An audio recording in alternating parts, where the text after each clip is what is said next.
అందరికీ నమస్తే. ఈ వైజాగ్ అనేది ఒక స్మార్ట్ సిటీ కింద, ఒక గ్రీన్ సిటీ కింద మనమంతా కలిసి బోర్డులు పెట్టేస్తాం.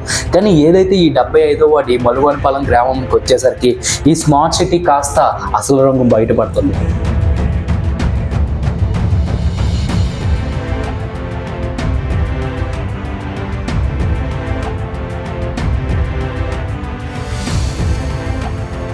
అసలు ప్రతి మనిషికి కావాల్సింది ఏంటంటే స్వచ్ఛమైన గాలి, స్వచ్ఛమైన తిండి, స్వచ్ఛమైన నీరు ప్రతి మనిషికి అవసరం. అటువంటిది ఈరోజు ప్రజలు తాగుతున్న నీరు ఇంత కలుషితమైన నీరు రావడం అనేది చాలా బాధాకరమైన విషయం. అసలు ఈ మలువనపాలెం గ్రామంలో ఎటువంటి వాటర్ వస్తుంది, అసలు ఈ 75 వార్డులో ఎటువంటి వాటర్ వస్తుంది? సో వీడియో స్టార్ట్ చేసే ముందు మీలో ఎవరైనా కొత్తగా మన ఛానల్కి వచ్చుంటే, నా పేరు వాసు. ఈరోజు నా వాయిస్ 0.01% కావచ్చు, కానీ మనమంతా కలిస్తే ఆ వాయిస్ యొక్క వాల్యూమ్ పెంచవచ్చు. కాబట్టి మీలో ఎవరైనా కొత్తగా మన ఛానల్కి వచ్చుంటే ఇప్పుడే సబ్స్క్రైబ్ చేయండి. అంతేకాకుండా వీడియో స్టార్ట్ చేసే ముందు వీడియోకి ఒక చిన్న లైక్ వేసుకోండి. అలాగే ఈ 75 వార్డులో ఉన్న సమస్యలు, ఈ పొల్యూషన్ సమస్యలు, వాటర్ సమస్యలు, మీకు ఏమైనా ఈ 75 వార్డులో ఏమైనా సమస్యలు ఉంటే కింద కామెంట్లో తెలియజేయడం మాత్రం మర్చిపోకండి. ఇలా తెలియజేయడం వల్ల ఈ విషయం ఎక్కువ మందికి చేరుకునే అవకాశం ఉంటుంది. ఇంకా లేట్ చేయకుండా ఈరోజు వీడియోలోకి వెళ్ళిపోదాం. అసలు ఈ 75 వార్డులో మలువనపాలెం గ్రామంలో ఉన్న ప్రజలందరూ ఏం చెప్తున్నారు అనేది ఈరోజు ఈ వీడియోలో మనం తెలుసుకుందాం.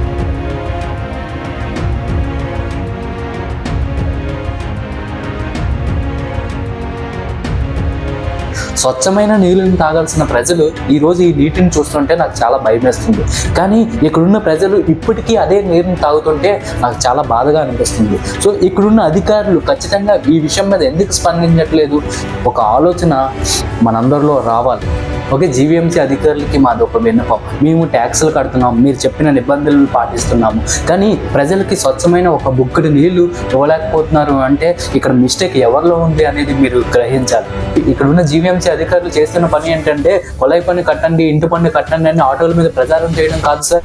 అదే ఆటోల మీద మీరు వచ్చి ఒకసారి ఇక్కడ ఉన్న ప్రజలకి స్వచ్ఛమైన నీరుని ఇస్తున్నామా, స్వచ్ఛమైన గాలిని ఇస్తున్నామా అని ఖచ్చితంగా చూడాల్సిన బాధ్యత మీ యొక్క జీవీఎంసీ ప్రతి ఒక్క అధికారి మీద ఉంది. కాబట్టి ఇక్కడున్న జీవీఎంసీ అధికారుల మీద మా అందరికీ గౌరవం ఉంది. ఎందుకంటే మన జిల్లాని, మన రాష్ట్రాన్ని ముందుకు తీసుకెళ్లే విధంలో మీరంతా ఎంతో తోడ్పాటు చేస్తున్నారు. మీరు ఎన్నో అభివృద్ధి కార్యక్రమాలు చేస్తున్నారు. అభివృద్ధి అంటే కేవలం ఇండస్ట్రీస్ కాదు. అభివృద్ధి అంటే ప్రజల ఆరోగ్యాన్ని కాపాడడం, అభివృద్ధి అంటే ప్రజలకు మంచి నీటిని ఇవ్వడం, అభివృద్ధి అంటే ప్రజలకు మంచి గాలిని ఇవ్వడం. ఇది కదా అభివృద్ధి, ఇది కదా చేయాల్సింది. ఇక్కడికి వస్తున్న వాటర్ చాలా దారుణంగా ఉంది సార్. దాహం వేసి వాటర్ తీసి తాగుదాం అనుకుంటే ఆ వాటర్ని చూసిన తర్వాత తాగలేకపోతున్నాం సార్. చాలా కష్టంగా ఉంటుంది సార్. కానీ చేయలేక మీరు ఏదైతే వాటర్ ఇస్తున్నారో అదే వాటర్ తాగుతున్నాం సార్. సో ఇక్కడికి 160 రోడ్డు వస్తుంది. గంగవారి పోర్టు వల్ల, పొల్యూషన్ వల్ల పిల్లలు చాలా ఊపిరితిత్తుల ఇబ్బందులు ఉన్నాయి. కనీసం మేమందరమే పేదపై దాంట్లో స్టీల్ ప్లాంట్ వల్ల ఉపాధి పోయి ఇక్కడ పాసి పనులు పనిచేసుకుంటూ ఈ మున్సిపాలిటీ వాటర్ మీద ఆధారపడి ఉన్నాం. మేమే ఫిల్టర్ వాటర్లను తాగిన కాదు, కానీ మా పిల్లలు ఈ ఫిల్టర్ వాటర్ అనుకొని ఏదనుకొని శుభ్రం తాగేయడం వల్ల ఈ రోజు ఇలా అనారోగ్య ఇబ్బందులు అవుతున్నాయి. మీరు తక్షణమే మాకు 75 వార్డులో మలువనపాలెం గ్రామంలో ఈ వాటర్ వల్ల మా పిల్లలు అనారోగ్య ఇబ్బంది అవుతున్నాయి. మీరు వెంటనే దీన్ని చర్యలు తీసుకొని మంచి వాటర్ కల్పించాలనేసి ఇక్కడ 75 వార్డు దగ్గర 51 మేము కంప్లీట్ వచ్చాను. రెండోది ఏంటంటే ఇక్కడ పన్నులు కట్టలేదు, వాటర్ కట్టలేదు, ఇంటి పన్ను కట్టాలి, వాటర్ పన్ను కట్టాలని ఆటో తిరుగుతుంది. ఆటో ప్రసారం తిరుగుతుంది. ఇంటి పన్నులు కట్టాలి టయానికి, లేకపోతే ఫైనల్ వేసేస్తాను. మరి ఈరోజు ఫైనల్ చేసేటప్పుడు వాటర్ వేసేసాడు చూసే బాధ్యత ఎవరిదండి? జిఎంసీ అధికారులు కదా, సస్పెన్షన్ అధికారులు కదా. దయచేసి మీరు కూడా ప్రజలను కాపాడుకోండి. తర్వాత మీ పదవుల కోసం మీరు ఆలోచించండి. మీరు కూడా మా కోసం మీకు ఉద్యోగాలు ఇచ్చారు, మా సర్వే చేసినట్టయితే ఇలాంటి వాటర్ అరికట్టండి. ఇది మా రిక్వెస్ట్ అడుగుతున్నాం. Okay, thank you sir.